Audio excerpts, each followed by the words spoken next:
Hey, it's Stu. How you doing? Ready for the grill. These are 2 inches thick. So when you're grilling, you always want to time them depending on the thickness. Look at that right there. We cut these. The butchers cut them in the store. You know what's nice to do here is to angle them a little bit on the grill. Just don't put them straight, because then you can get nice grill marks on there. Look how great they look right there.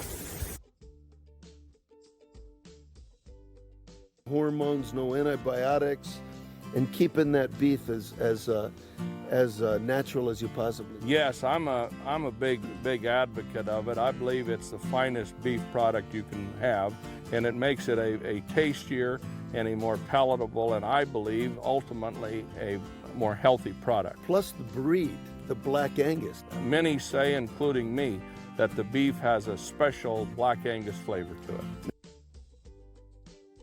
Look at how great they look. You know what's nice? They're on sale this week, $9.99 at the store. It's a real deal. New York strip steaks. When we go out, they call them Kansas City strips sometimes. But it's a classic, great steak right there.